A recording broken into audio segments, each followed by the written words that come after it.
अस्सलाम वालेकुम।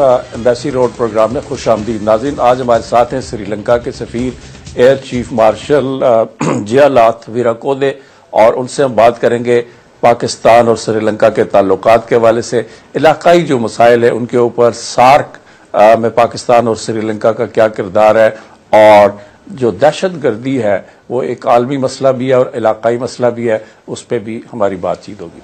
Ambassador, thank you very much for joining us in this program. We start with Pak-Sri Lanka relations. I know that Pakistan and Sri Lanka have very good relations in all fields. How do you rate these relations? Actually, Pakistan-Sri Lanka relations, now it's our diplomatic relations well over 62 years, and we have been enjoying excellent relations, from the inception of Pakistan.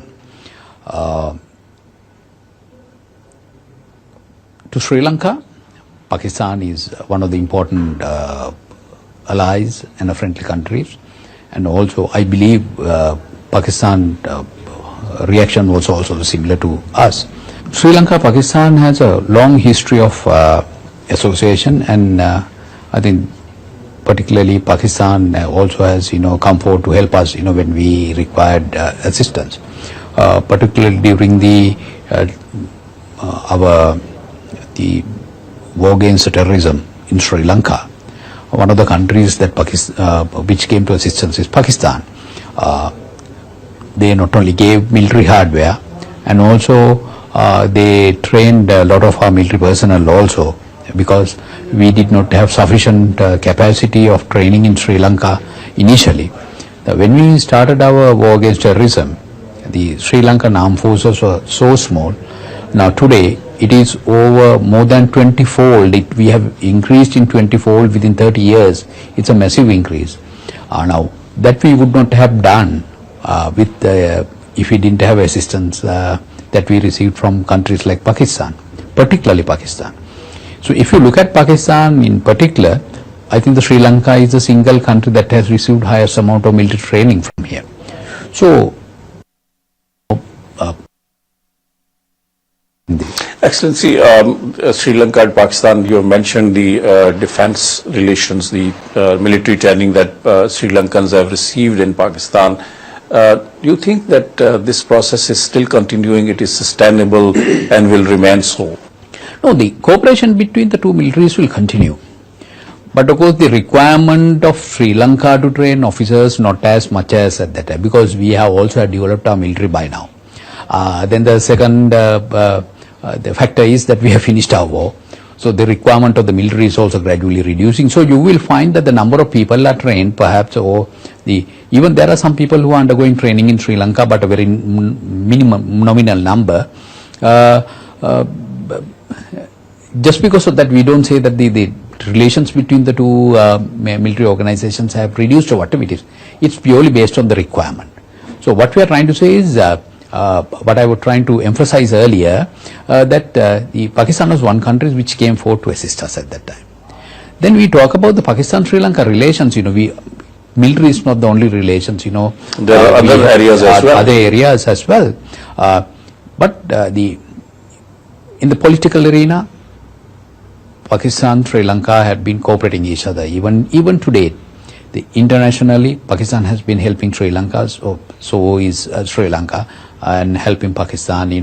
We haven't had any instances, I can't recollect, that there have been disagreements between Pakistan and Sri Lanka. So we have been supporting each other very well, and the relationship between even the leaders and all that had been always excellent throughout. But one thing what I can't agree that we can be happy about is our trade relations, because despite the fact that we have free trade agreement between the two countries. Absolutely. We are two extremely close countries, but the trade relations doesn't reflect that. What is the reason for that? Could be many reasons, but initially when we signed in 2005, I think, when we signed the free trade agreement, the trade was as low as about less than $100 million, about I think 60 or 70 million US. But soon after signing the free trade agreement, there was a slight increase. Now it stands at about 300 million or little over 300 million US dollars. But we had a free trade agreement with India, but the impact of that free trade agreement is, compared to the Pakistan, is massive. So the one of the reasons I could say is the distance between the two countries where compared to India. So all the products that are available in Pakistan are available in India as well. So probably it will make it cheaper because of the transportation cost. And secondarily, that we have been having traditional trade links with India throughout. From the British time, from they call it the East India Corporation or something like that, which we did the trading throughout, and I think that also would have continued.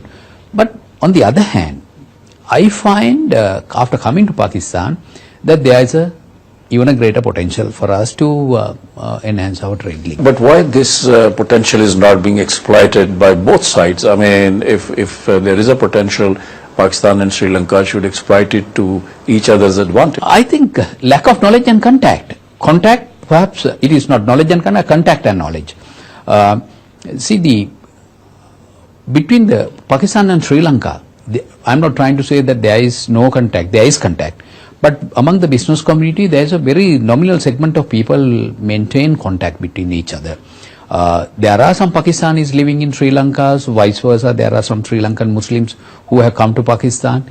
It goes on, and the business take place through these communities, who are involved, not as a whole in the entire Sri Lankan business community. Now, that is where we need to improve the contact between the business communities in maybe chambers of commerce and other organized business organizations to get in touch with the Sri Lankan community. What are the major areas where the two countries can increase and enhance the trade?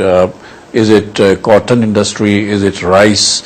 Is it Sri Lanka produces tea and green tea and all kinds of other... Yeah, actually, I think you mentioned it. Actually, Pakistan is the largest exporter of textiles to Sri Lanka, a single country. So, you receive the largest amount of textile from here. So, that also indicates that there is a potential here. But they are not the only exporter. Then we can improve on the textile area, not only on the textile value adding in Sri Lanka.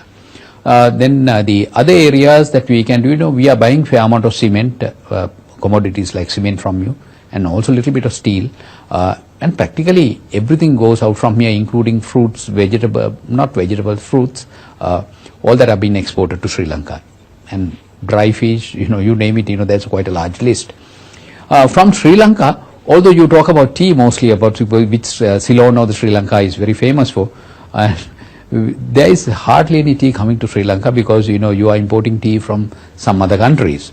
So now this is an area we think that the Sri Lanka can, both countries can improve. What is the reason why? Because is Sri Lankan tea not of the international standard, or its taste is different, or what's the reason? I believe the Sri Lankan tea is famous for Ceylon tea and the best tea, as the best tea of the world. Yes. So it can't be the taste, I believe, but perhaps the cost. Because Sri Lankan tea, I think, fetches a fairly higher price in the world market. So that could be one of the reasons, and the cheaper teas have been introduced into the thing. So the people get used to the new varieties over a period of time. So we have to make an effort, how we can eliminate the barriers to improving our trade. Now that is what we are working on right now. I was told that the people have now developed a taste for Kenyan tea in Pakistan. Not that we can't produce the same type of tea in Sri Lanka. So that is something that we got to look at it. And if it is a cost factor, then we will have to look at it that factor as well. So I think it's mainly the cost factor more than anything else for the tea, because the Sri Lankan have earned a name as the best tea producing country in the world. Yes, so there.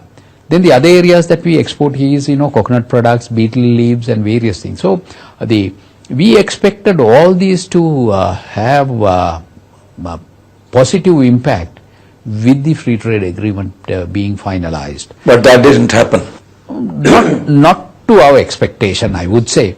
So what we did was, this year we had the Joint Economic Commission after a lapse of 5 years, and after the Joint Economic Commission of Pakistan and Sri Lanka, the two trade ministries have met and discussed about the impending problems of the free trade agreement, and they have identified certain areas. We will continue this discussion. नाज़रीन, एक मुख्तसर break लेते हैं. Break से वापसी के बाद हम पाकिस्तान में श्रीलंका के सफीर से इलाकाई मसाइल और ख़ास तौर पर सार्क मुमालिक का इस वक्त जो ताउन है या ताउन में जो कमी है उस पर बात करेंगे.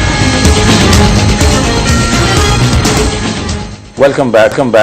हम बात कर रहे हैं पाकिस्तान में श्रीलंका के सफीर से, और उनसे गुफ्तगू हो रही है पाकिस्तान श्रीलंका ताल्लुकात के हवाले से और इसके अलावा इलाकाई मसाइल के ऊपर. Ambassador, SAARC is a very important organization. 25 years have passed, but unfortunately this organization hasn't lived up to the expectations of the people of South Asia. What are the reasons for that? I have to agree with you on what you said, that the SAARC did not live up to the expectations, and also when we compare to the other regional organizations, we can't be very proud of it.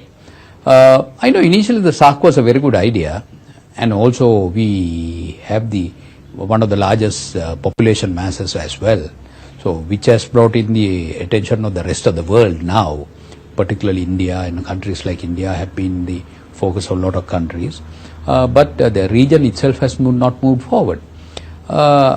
I think it's basically the bilateral relations between the two countries is the one that is impeding the progress of organization. See, you mean India and Pakistan relations? For the time being, yes. But of course, the SAARC Charter particularly says that the bilateral issues cannot be taken up at the SAARC Forum.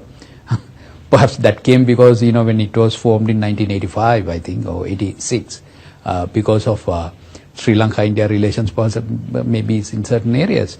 But we can't say it is purely India-Pakistan alone, but India-Pakistan being the two largest countries in the SAARC, also it makes a difference, you see. Then I don't know, but I believe that because of that only that, we have taken a lot of good decisions and the implementation has not taken place. Okay, simple things like this should be a free travel region for all SAARC member countries, but it did not happen.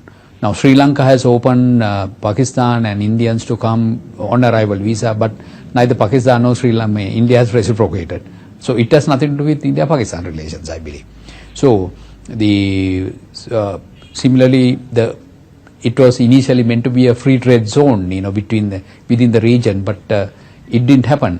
Now, the only free trade agreement that within the region is between India and Sri Lanka, and Pakistan and Sri Lanka. We bilaterally signed with two major countries. So, but nothing else has happened. So, by looking at it, that although we have had good ideas, but there are certain areas where I think this organization could have moved forward, like cooperation in the field of science and technology, education, the curbing of the drug trafficking, etc., human trafficking, etc. But even there seems to be no progress. Yes. No, the things that we have decided we have not implemented. So the areas that we have not looked at it, of course, I'm sure that we don't need to talk about it even because, it is not going to happen. Basically the areas are enormous and we have a massive human resource element available, and that has become actually now the focus of the world, and the region itself is developing pretty well right now. India is, it's now considered a fast developing country, so is Sri Lanka. So the balanced region can, take a lot of the advantage of that. And all the other countries are looking at India as an emerging market. But why not the region first look at it as emerging market? But it has not happened for some unknown reason. So I think it's basically the bilateral. Surprisingly, Ambassador, you and so many other countries in the region are aware of the fact that Pakistan and India do not have very cordial relations because of the dispute between the two countries. But the other members leaving Pakistan and India could have persuaded these two powers to come close to each other, to go to the negotiation table and resolve the issue of Kashmir and other disputes, so that constructive, congenial atmosphere is created for a larger cooperation in the region. Isn't that, almost all the countries in the world are pushing Pakistan and India to do that? Anyway, because not that the region may have done it, but we know the complexity of the problem between the two countries at the same time. But we are hoping that they will resolve the problem, and we are very encouraged by the turn of recently, because we can see both countries are talking to each other. Even today in the papers, your foreign ministers have met in New York. And they have. So although slow, but a positive progress is being made. So we are very, very encouraged by that. And it is the both countries are to benefit rather than disbenefit from these relationships. And more than that, the region as a whole is going to move forward very fast. How does Sri Lanka enjoy its relation with India? Because India is a big country, a neighbor of Sri Lanka, geographically very close. Do you have any reservations about India's policy towards Sri Lanka or region? Not right now. In fact, the latter stages of our terrorism also in India was on our side, the side of the government of Sri Lanka. So right now India-Sri Lanka relations is at a very, very good level. So we did not have any problem so far. Being the closest neighbor, it is very important to maintain a good relationship with India. And India have been very supportive of what we have been doing. So we hope it will continue. There is I don't know whether minor things are cropping up, but on the whole, right now we are very, very happy about the relationship. Sri Lanka was facing internal problems of terrorism and separatism, and finally Sri Lanka was able to overcome that problem. How do you see now this situation? Will Sri Lanka, or is Sri Lanka completely free of this scourge of terrorism, or there are chances that it can raise its head again? I don't see in the near future anything can happen in Sri Lanka. We could very safely say that we are free of terrorism. I know there is a little bit of noise made by some of the Tamils living abroad. They call it they have various organizations, but they are not in Sri Lanka. All the noises are made by the non-Sri Lankan Tamils. Or some could be Sri Lankans who have gone and settled down in other countries, and I don't know whether they are citizens even in our country. The Sri Lankan Tamils have accepted the current position, and they are the people who suffered most out of the problem. So we do not get any resistance from Sri Lankan Tamils. In fact, they want to move forward and look forward and get ahead with their lives. So Sri Lankan government is also concentrating on the rehabilitation of the affected area, and a lot of work is being rightly done. So as far as I see, for next 20-25 years, I don't see there will be. Don't you fear or apprehend that some foreign powers, some elements who hostile to Sri Lanka can incite them again and can ignite a trouble among the Tamils?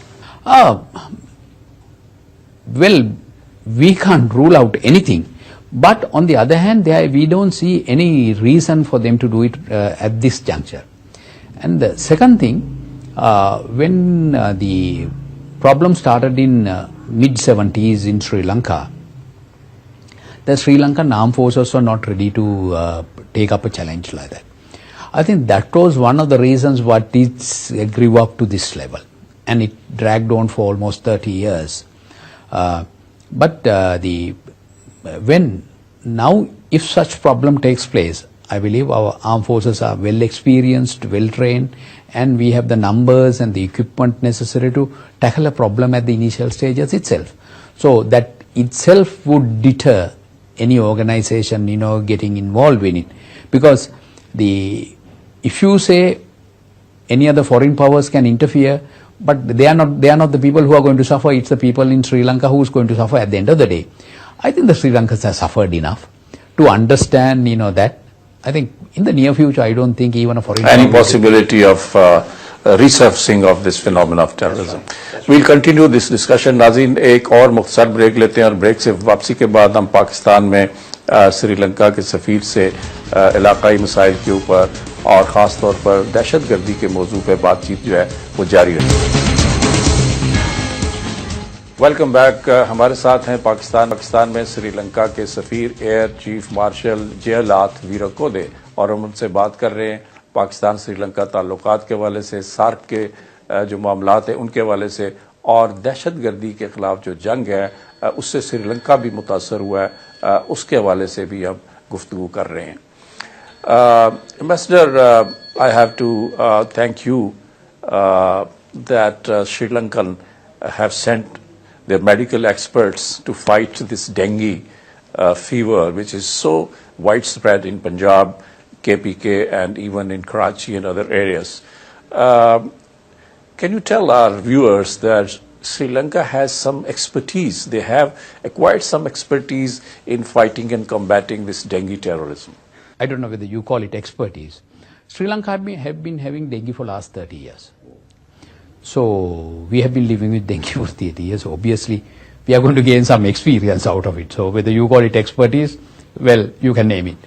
I know that we got a request from Pakistan that they need some assistance from Sri Lanka. I believe this is the main factor, that we have been living with dengue for last 30 years, and also we do not consider it's a dangerous thing in Sri Lanka.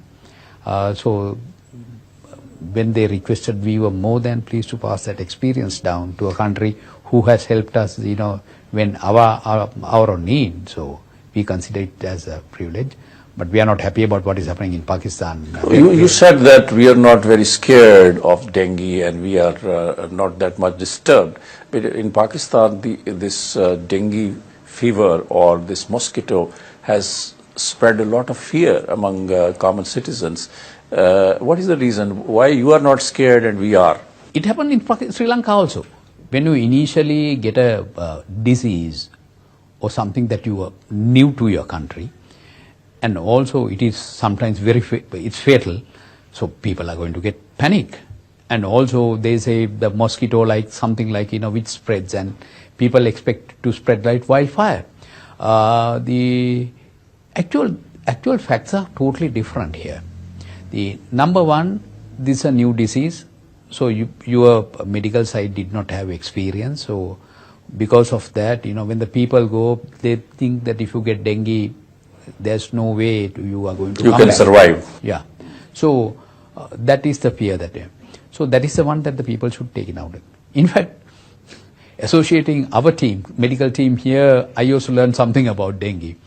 So the dengue is not as dangerous as that. In the Sri Lanka, a lot of people who get dengue recover.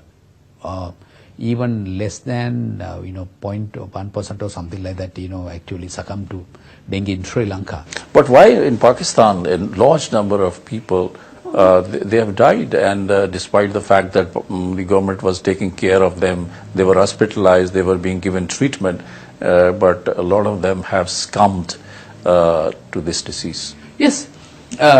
The number one reason is inexperience in handling a treatment, and also you are not prepared.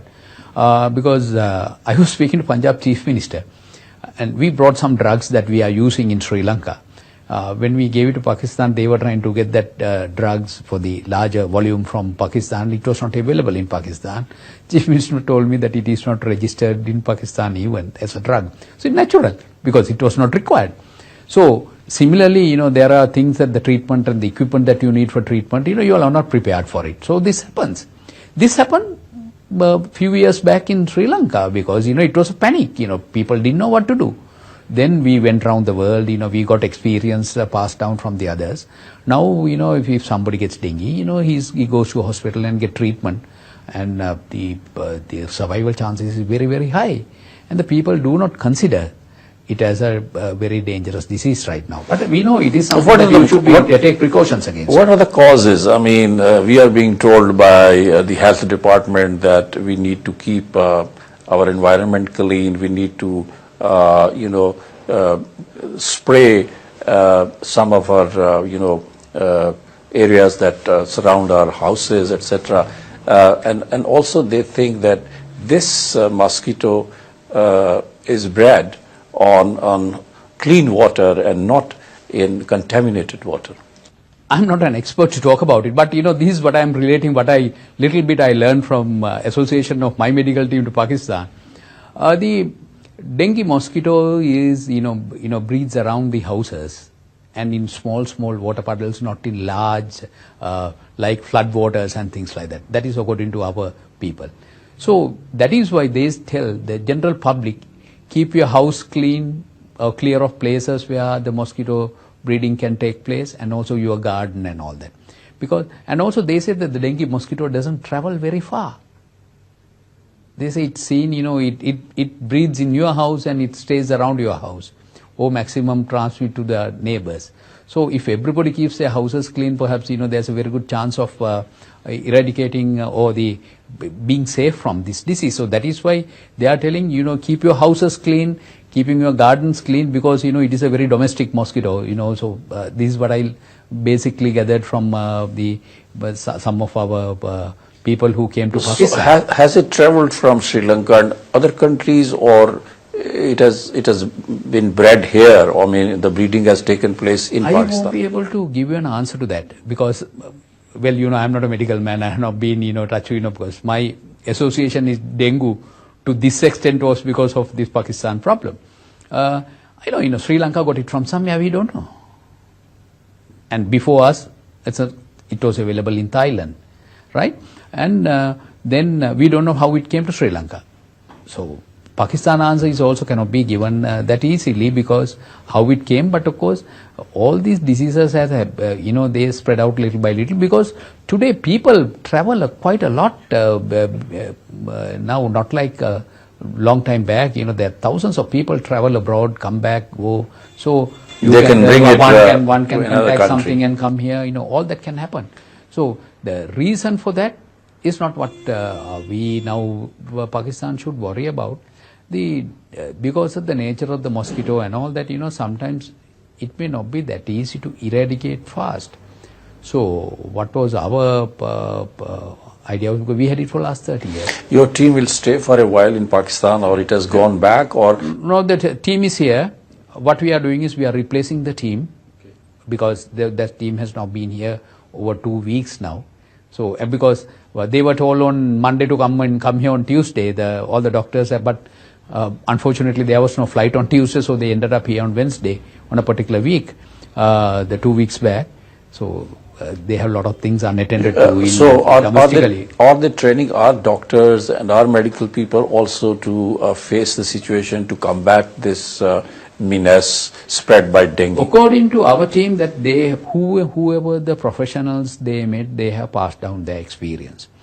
Then they have given out how to do the treatment and what are the equipment that the government of Pakistan should buy and how they set up their hospitals to treat dengue. And also on the public health side, to the other people in the dengue area, the public health side also, they have given, imparted their experience to the people concerned and how and where to look for it and how to get about controlling this. So according to our team, that they have done everything possible to the people whom they were exposed to. Then they said now it is in the hands of Pakistan to implement. And also I think with the Pakistan professionals and the Sri Lankan team, they have formulated some sort of the guidelines to how to get about doing this. So they were very, very pleased with the Pakistan progress. And also they said that they are very pleased with the Pakistan and as a result, they say, they should be able to do that. And they had another interesting point. They say everybody has, all the entire general public has panicked about the whole thing. They said if you take statistics, this was in Sri Lanka as so for Sri Lanka. They said there are more people die every day on due to road accidents In compared to the deaths to In Pakistan, any yes. country. Even in Sri Lanka it had happened. So even very recently, day before yesterday, I read in papers that about 30 odd school children died. You know, in a bus accident. One particular Yes, road accident. it's very tragic. But on that particular day, how many people died of dengue is a question. So they say this is the other problem. Because the people are sort of panicked unnecessarily. So they need to be told about. They need to be told about it. So it is up to the Pakistan authorities to analyze and highlight. We'll continue this discussion. नाज़रीन एक और मुख्तसर break लेते हैं और break से वापसी के बाद हम पाकिस्तान में श्रीलंका के सफीर के साथ गुफ्तगू जो है जारी रखेंगे.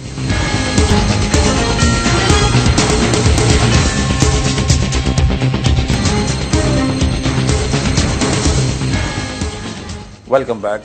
हमारे साथ हैं पाकिस्तान में श्रीलंका के सफीर और हम उनसे गुफ्तगू कर रहे हैं पाकिस्तान श्रीलंका ताल्लुकात, सार्क के मसाइल के हवाले से और जनूबी एशिया में जो कुछ हो रहा है उसके हवाले से. और हमने अभी उनसे बात की है कि बुखार के हवाले से जिसने पाकिस्तान में एक खौफ की फजा जो है वो पैदा की है.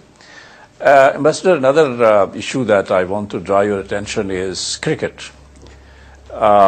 Unfortunately, when the Sri Lankan cricket team was here in Pakistan, it was attacked by terrorists. And it looked at that time that Pakistan and Sri Lanka, their cricket teams will never play each other again, or it will also negatively affect the relations between the two countries. How do you look at the scenario now?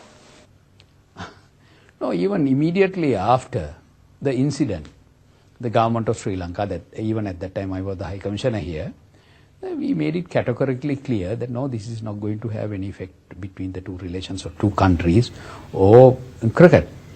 The day that the Pakistanis can declare this place is a safe place to play cricket and invite us, we will be there. So there is nothing to do that. I think that has been displayed very well. We are having very close cricketing relations between the two countries. Unfortunately, this time when the Pakistan team invited Sri Lanka to for the series test and limited over and 2020s, the ICC officials are refusing to come to Pakistan. So sometimes, had ICC... But otherwise Sri Lanka is prepared to come to Pakistan to play. Perhaps. Yes, we didn't go to that extent because the reason is ICC said no. So if Pakistan can satisfy ICC, definitely Sri Lanka team would come. And we made that statement the day after the incident, and we are going to stick by that because it is the responsibility of the Pakistan to ensure that get the ICC. Because without ICC officials, we can't run a series. Master, what do you think? You have been the chief of the Sri Lankan Air Force, and you have been ambassador in Pakistan. Who did it? I mean, was there a mischief behind it to basically damage the relations between Sri Lanka and Pakistan, or was it a pure act of terrorism? I think that has to be answered by Pakistan. In fact, we are also wondering why, because I don't think I could find a single person on the streets of Pakistan who has anything against Sri Lanka. So even that if the terrorists, if they are Pakistanis, I don't think they have anything against Sri Lanka. So it's difficult to answer. In fact, this is something bothers Sri Lanka as well. Why it was done? Okay, whoever who did it, what were they trying to achieve at the end of the day? Perhaps discredit Pakistan, but well, I don't know how much they did it. But if somebody had the intention of having creating an adverse effect between Pakistan-Sri Lanka relations, I must say it did the reverse. He was frustrated. No, it did the reverse because the fact that we came to Pakistan at that time amidst of lot of ill advice, but say people advised that about the security, was given a lot of publicity throughout Pakistan, and the sympathy and the affection of the Pakistanis to Sri Lanka has increased. With that, I think in the entire general masses of Sri Lanka, so that actually increased their closeness between the two countries even further, and the cricketers particular. So I don't think anybody achieved anything at the end of the day out of this. So that is one of the reasons why we are also wondering why they did it. Ambassador, has the government of Pakistan shared the results of the inquiry or probe that was conducted into this unfortunate incident? Not so far. The time and again I read in newspapers that they captured one or two suspects or whatever it is, nothing beyond that. So they have not come to any conclusion of this, and also that is why we say, we are also still wondering why they did to Sri Lankan team, because we can't see anybody achieved anything out of it. What is the general feeling in Sri Lanka, the public in Sri Lanka after this unfortunate, sad incident? Do they have some kind of reservations to send team to Pakistan, or they think that the team could go back to Pakistan, when, as you said, when Pakistan is prepared for that, when the security situation has improved? No, not at all. And we have had teams coming here. Okay, government of Sri Lanka asked me about they want to send a golf team. The golf team came and played and went back. Even in an epidemic, dengue, Sri Lankans are not worried, and they were given 24 hours to get ready and come, and they came, they were here. So Sri Lankans have no problem at the moment. And it's a matter that the government of Pakistan or the people of Pakistan to sort it out, because that make everybody understand that's a safe place to do that.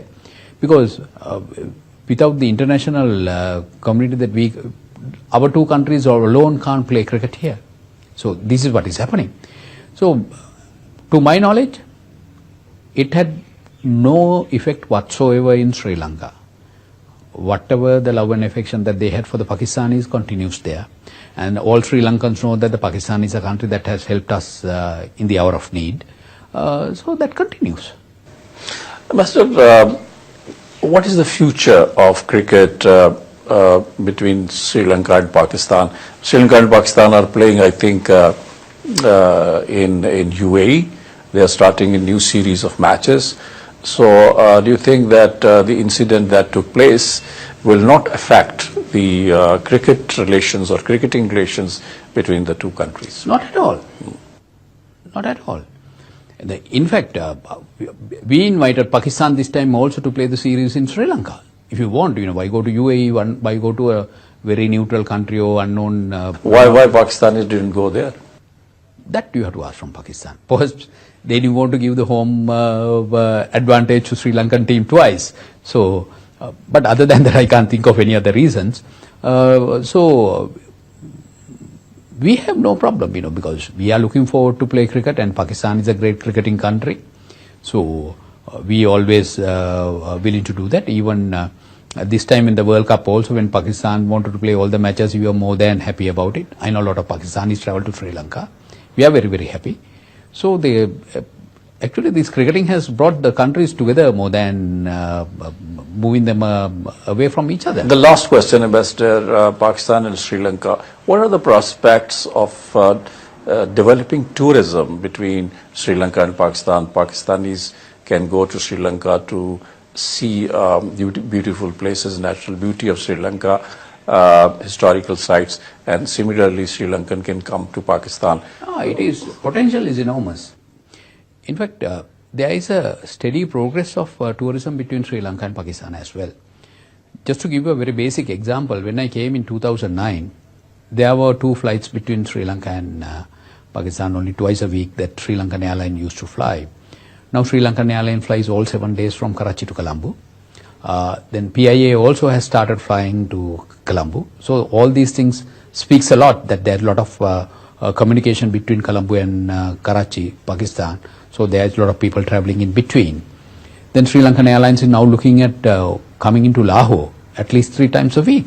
So the tourism is increasing. It is increasing, and there's quite a great potential for Pakistan, because there's quite a large amount of Sri Lankan Buddhist travel to India to see places related to Lord Buddha. So the Gandhar civilization is related to Buddhism. So there will be a lot of people who are coming to this part of the world as well. except for that, maybe some people are a bit reluctant because of the adverse publicity right now about what's taking place in Pakistan. Other than that, I don't think it will automatically take place, if we take out these barriers. And from Sri Lanka's point of view, the tourism is very steadily improving. So we are very, very pleased about it. Thank you ambassador नाज़रीन, आज आपने हमारे इस programme में पाकिस्तान में श्रीलंका के सफीर air chief marshal जयालाथ वीराकोदे के साथ गुफ्तगू सुनी है। उन्होंने पाकिस्तान और श्रीलंका के ताल्लुकात के हवाले से बात की है और कहा है कि पाकिस्तान और श्रीलंका दो ऐसे ममालिक हैं जिनके ताल्लुकात बहुत करीबी हैं, दोनों में फ्री ट्रेड एग्रीमेंट है। उन्होंने पाकिस्तान को डेंगू वायरस के खिलाफ जो इमदाद दी है उसके ऊपर उन्होंने बातचीत की है और कहा है कि ये कोई खौफजदा होने की बात नहीं है, डेंगू फीवर जो है इतना मोहलिक नहीं है। उन्होंने ये भी कहा है कि पाकिस्तान और श्रीलंका के दरमियान क्रिकेट का जो बदकिस्मती से जो वाक़या हुआ था, श्रीलंका की टीम पर हमला हुआ था, उसके बाद उन्होंने कहा कि पाकिस्तान और श्रीलंका के ताल्लुकात बिल्कुल खुशगवार हैं, उसका कोई असर मुरतब नहीं हुआ है और हमारे ताल्लुकात दोस्ताना और ताउन पर मबनी हैं। Investor, thank you very much for joining us in this programme. Thank you so much. इसी के साथ नाजरीन ये प्रोग्राम खत्म होता है। जावेद सिद्दीक को इजाज़त दीजिए। खुदा हाफिज़।